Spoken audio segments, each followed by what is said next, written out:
Not everyone in Australia is experiencing housing stress. Not everyone in Australia is experiencing rising cost of living affecting their lives or their kids. It's a great time to be rich in Australia. One for mum, one for dad, and one for the country. And there has never been a more exciting time to be an Australian. Budgets are about choices, Fran, and you show what you value through the choices you make. This is coal. Don't be afraid. Don't be scared. The Treasurer knows. I want an economy that works for people, not the other way around. We'll just end up being a third-rate economy, a banana republic. Just follow the money. Hi, and welcome to Follow the Money, the Australia Institute's podcast that explains economics, politics and policy in plain English. I'm Alice Grundy, and Cantor Fellow Research Manager, and I'll be your host for today's episode, filling in for Ebony Bennett.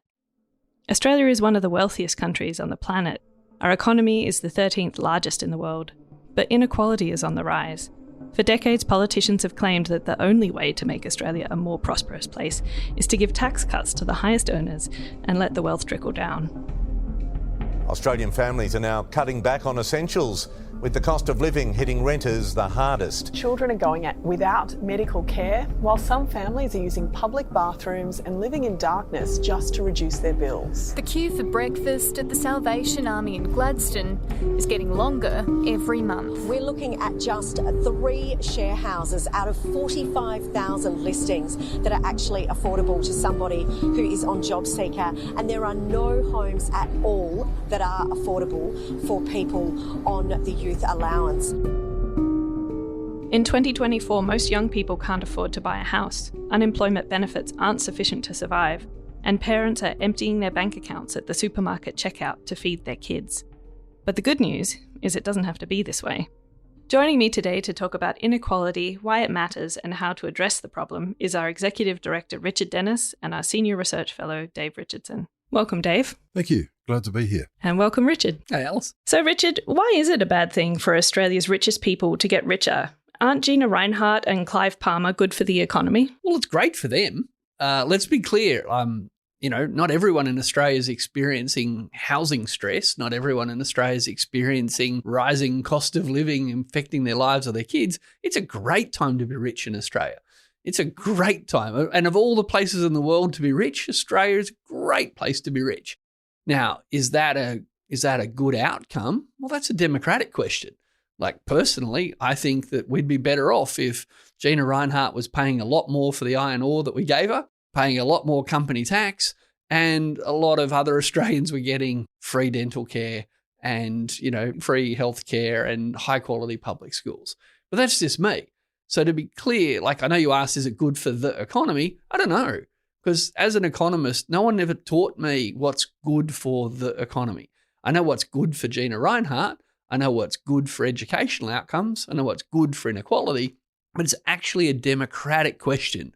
What kind of economy do we want? What kind of society do we want? And the reality is no one ever sold lots of increases in inequality to us. We got sold something else. We got sold, if we make ourselves a lot more unequal, it'll be so good for the economy that one day you'll be happy. Well, step 1 happened. We're far less equal than we used to be. But step 2 didn't happen. The benefits didn't trickle down. We still can't afford good health. We still can't afford good education. And we still can't afford to increase unemployment benefits. I think that's bad. Gina clearly thinks it's good. But we live in a democracy. The question is, what does everybody else think? So, Dave, you've recently co-authored a paper on wealth inequality with your colleague Frank Stilwell. Can you talk us through the difference between wealth inequality and income inequality and why this difference is important? Income inequality refers to how things like wages, rental income, dividend income, those sorts of streams of resources flow to different people in Australia. Wealth inequality, on the other hand, refers to the value of your assets, how much money you've got in the bank, what your house is worth, if you have any investment properties, share ownership, those sorts of things. And when we look at the figures, we find income inequality is perhaps best illustrated by looking at the top 20 and the bottom 20. With income inequality, the top 20 have about 5 times what the bottom 20% have. With wealth inequality, the top 20 have 144 times the bottom. So wealth inequality is so much worse again than income inequality. And later we'll get to perhaps a missing element in the income measure, which is capital gains. Why don't we get to that right now? Richard, can you tell us a bit about capital gains and how that type of taxation would have benefits for wealth inequality? So capital gains mean that the assets that Dave was just talking about, the houses people own, the shares people own, the investment properties people own, those assets, they're called capital. And when they go up in value, that's capital gain. So if you've got a $500,000 house and 10 years later it's a $1 million house, your capital, your asset, has gone up 100%. It's gone up from 500,000 to $1 million. Happy days if that's you. So in Australia, we have, as Dave said, incredible concentration of wealth in the hands of the top 20% of our wealthiest 20% own the vast majority of that wealth. They own most of the houses, they own most of the shares, they own most of the investments. And when those assets go up in value, in Australia, we don't tax them very heavily. If the house that you live in, your family home, if it goes up in value, it's completely tax-free. Now, a lot of people think, oh, that's fair enough. You know, my family home, why should I pay tax on that? Okay. Understand that there's people out there with $50 million family homes. 50 million. Now, if that house goes up in value by 5% this year, it went up by $2.5 million. It's pretty tidy. $2.5 million capital gain. And in Australia, completely tax-free. So we've convinced ourselves that you shouldn't pay any tax on the increase in the value of your own home. That's a choice. Most countries don't make that choice. We've made that choice. But when we think about that choice, we think about it from our point of view. All right, my house went from 500,000 up to 550,000. Lucky me. Who cares? Why do you want to tax that away? Well, in most countries, they might say, well, if your house is worth less than $1 million or $2 million, fine. Don't worry about it. But 50 million? No, sorry. That's not your family home. That's a place you're stashing your wealth. That's a place where you're making enormous tax-free capital gains that are making the gap between those with the most and those with the least the lowest. Now, other assets go up in value too. Shares go up in value, and they do. If you own shares and you buy them for $100,000 and you sell them for $200,000, you do have to pay capital gains tax on that increase in the share price. But in Australia, there's this top secret thing called the 50% capital gains tax discount, which basically means you pay half as much tax as if you'd earned that same amount of money. So if I make $100,000 capital gain on my shares and Dave goes and works full time to earn $100,000, I'll pay half as much tax on my capital gain as Dave will pay on his full-time job. If you sell them. If I sell them, yeah. And I only pay the tax at the point where the shares are sold, the so-called capital gains are realised. And that's a choice. Again, it's not a choice that other countries all make. Other countries don't have capital gains tax discounts like that. Other countries tax your capital gains as you're accumulating them. We've just, as luck would have it for very rich people, over decades kept making tax decisions that are very good for people that have got a lot of assets, deliver nothing to people with no assets, and in turn have really magnified the gap between those with the most and those with the least. So in the report, we learned just how big a deal wealth inequality is in Australia and how enormous it is, and that it keeps increasing. Richard, can you talk about how a wealth tax might help us address this growing problem? Oh, look, a wealth tax is simply that. It's simply saying, well, what if we didn't just tax your income as you earn it, but we tax the wealth as you hold it? And lots of countries around the world have forms of wealth tax. Sometimes they're called a wealth tax. Sometimes they're called a property tax, which is just a tax on a particular kind of wealth. And usually what they do is they tax at a very small rate, 1%, 2%, 3%, the wealth you hold. So if you've got a $50 million house, each year you might have to pay 1%, 2% wealth tax on that house. Now, what if you can't do that? What if all of your money's tied up in the asset and you can't make the tax payment this year? Well, what most countries do is say, that's fine, you can owe it to us. Right? It'll be that debt if you can't pay your 1% wealth tax this year because you're too poor. It's always these wealthy people that are too poor to pay their wealth tax. If you're too poor to pay your wealth tax, that's okay. When if you owe us 1% of your $50 million house, that's $500,000. I hear you haven't got $500,000 laying around. That's fine. You owe us the $500,000. We'll keep track of that. When you sell the house, we'll pick it up. Capital is taxed too lightly in Australia and income is taxed too heavily. And when the budget is in a proper surplus, we will look at income tax reductions across the board. So this is a highly regressive tax concession which needs to be reformed.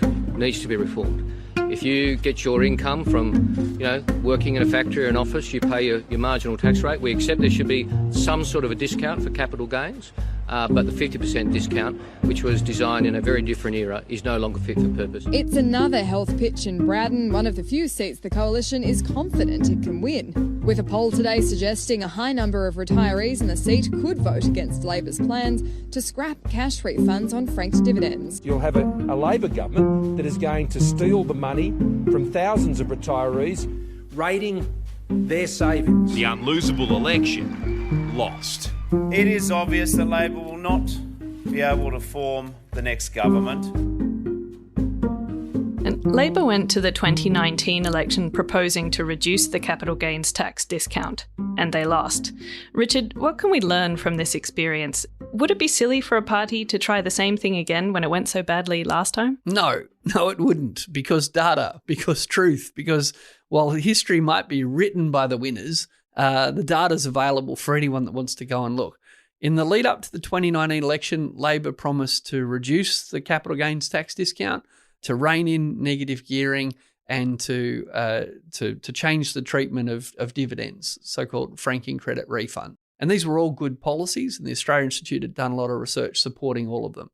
Labor took this progressive, ambitious tax agenda to the 2019 election, and rich people loved it. There were big swings to Labor in all the rich seats where this was going to hurt the most. Seats like Goldstein, seats like Kooyong, seats like Wentworth, seats like McKellar. And if these sound familiar, these are all the seats that actually at the subsequent election in 2022 were won by independents. So in 2019, Labor took a very progressive, ambitious tax agenda, and frankly, well done Bill Shorten for doing this. This was good policy, and in some sense, it was very good politics because the people who were most affected by it swung hard to Labor. Josh Frydenberg's seat of Kooyong, before the 2019 election, he held it with a 12% margin. After Bill Shorten proposed to tax all the rich people in Kooyong, Frydenberg's margin fell to below 6%. It worked. It was good politics. I'm not making this up. It's all hidden on a top secret thing called the Electoral Commission website. Go and check it out. But what happened at the same election, where there were these big swings to Labor in safe Liberal seats? So Labor didn't win the seat of Kooyong. Labor didn't win the seat of Goldstein. Labor didn't win the seat of Wentworth. But they won over a large number of high-income voters in those electorates. But Labor lost the seats of Bass and Braddon in northern Tasmania. These are the lowest income seats in our lowest income state. Poor people voted against Labor's plan to tax rich people and spend more on childcare and spend more on free cancer treatment. So did Labor get the politics of the 2019 election right? Clearly not. But the lesson that everyone's learned, because winners write history and the Liberal Party and the business community were very keen to tell everyone how unpopular Labor's agenda was, actually Labor's increased taxes on wealthy people agenda polled not only well, it polled spectacularly well. Big swings to Labor which made those seats marginal enough for independents to come and take them off the Liberals. But they lost the election, and they lost control of the story of why they lost the election. And, you know, to his credit, well done, Scott Morrison, he went to those northern Tasmania seats in the days before the election and told everybody Labor had death taxes that were going to make poor people pay tax. This was not true. Did it swing some votes? Maybe. But let's be clear, high-income earners in Australia voted for more tax on wealth, and a couple of low-income seats where almost no one was going to be affected. These really are the lowest income seats in the lowest income electorate. That's who swung away from Labor, and Labor lost the government by one seat. So, yeah, we've been told a story about Labor tried something once and they failed, so don't touch that again. Of course, that's what Conservatives say. But we still need to fix the problem, and B, just go actually do your own research. Have a look at the data. You know, there's plenty of evidence to back up what I just said. Or read our research papers that make the same point. Or my essay in the Monthly straight after the election. So, Dave, why should we care about inequality? What will happen in Australia if we don't make changes? Well, the scenario looks sort of like going the way of America, where the rich have walled suburbs that hide them, protect themselves from the middle and lower classes. The gated communities. Yeah, something that Robert Reich, the former Labor Secretary for Clinton, talked about at some length. And when we get that sort of disparity in wealth, the question is, do we have shared values anymore? Do our elite still feel, the bonds with the rest of society in the same way that a more egalitarian community would? And the evidence from overseas is no. So that spells all sorts of disasters with, political movements encouraged by the elites against childcare for the poor electorates of Tasmania and so on that Richard's just talked about. The elites, if they're not feeling part of the general community, why would they want themselves taxed to support their fellow Australians? Well, especially when we've let them opt out. Like, if I'm a billionaire who's not paying much tax, not paying any wealth tax, and I've talked you into subsidising the private school I send my kids to, I've talked you into subsidising the private health insurance so I can go to the private hospital, and I don't need any public parks, because you should see the enormous parklands at my kids' private school that I can go and use on the weekend and you can't. So we don't just kind of have gated housing communities. We've actually allowed the wealthy in Australia to cut themselves off at our expense. Like, we subsidise private schools, we subsidise private hospitals. So, yeah, why should they care? Why should they pay more tax so that everyone can have good services that a lot of wealthy people have clearly opted out of? So it's not just the inequality in the income. We've created incredible inequality in access to the services. And we've created a system in Australia. We've got far more private schools. We've got far more kids going to private school in Australia than almost any developed country, far more than the US. And the Nordic countries that have the best education systems in the world have no private schools. Like, none. And everyone's heard the story about Warren Buffett complaining that he gets taxed at a lower rate than his secretary. The reason for that is capital gains. All his income comes from capital gains compared with his secretary, who relies on a wage. Yeah, so our tax system pays really close attention to the income you receive each week. Your employer takes the tax out the minute you receive the income. It's actually really hard to avoid income tax in Australia. But wealth, oh no, that's quite easy. It's very easy to avoid tax. It's very easy to minimise tax. It's very easy to delay tax. And then it's very easy to hand the assets on untaxed to your kids at the time of death. So, yeah, we've made it really, again, Australia's a great country to be rich in. Our figures show that just the top 200 rich list in Australia have wealth that used to be, 20 years ago, used to be 8 and a bit % of Australia's GDP. Today, it's almost a quarter. So the wealth of the richest 200 people is equal to around a quarter of our entire national income for a year. And that's tripled in 20 years. Again, great time to be rich in Australia. Bad time to be sick. Bad time to be unemployed. So those kids who go to private schools and inherit a massive amount of wealth from their parents, $50 million houses, what does that do for a cycle of economic inequality?